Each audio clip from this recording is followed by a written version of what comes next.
For more on the impact this paused funding will have, we're joined by former Education Secretary Arne Duncan, who served under the Obama administration.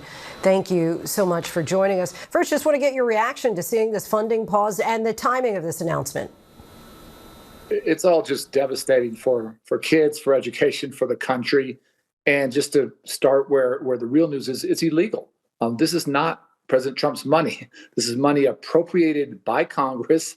When I was Secretary of Education, I couldn't spend something or not spend something that was against Congress's will. So there'll be lawsuits. Ultimately, he will lose in court. Children are going to lose access to after-school programs and bilingual programs, and children with special needs are going to lose out. It's a time of great anxiety, those after-school hours for parents. So this is just part of his overall plan to continue to dismantle public education, to attack higher education. This is what an authoritarian leader does, and it's going to hurt communities across the country.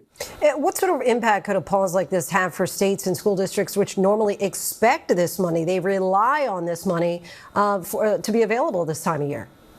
It's very simple. Again, they have no additional revenue sources to backfill this point, and it's going to create job losses. People in the community work hard to help kids after school and help them catch up academically. And we know those after-school hours, might be art or drama or sports or music or dance are often reasons why kids want to come to school every day. Everyone loses. Children lose, their parents lose, the broader community loses.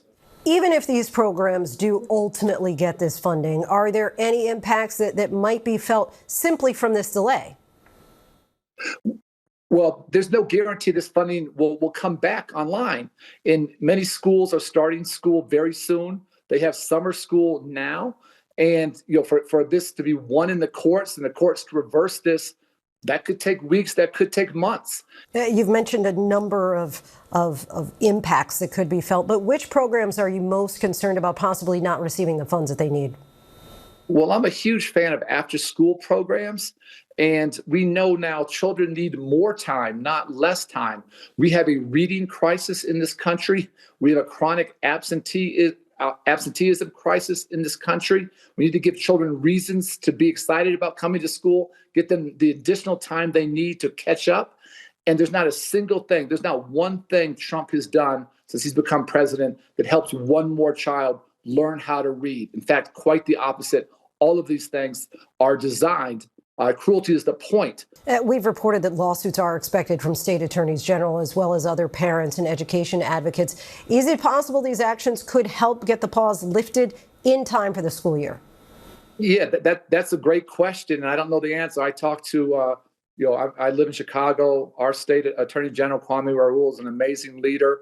He's going to file suit with others, but it could take a while to get through the courts, as you know, and so there's no guarantee that this will be reversed in time for the start of the school year. Former Education Secretary Arne Duncan, we thank you so much for your insight. Really appreciate it. Thank you.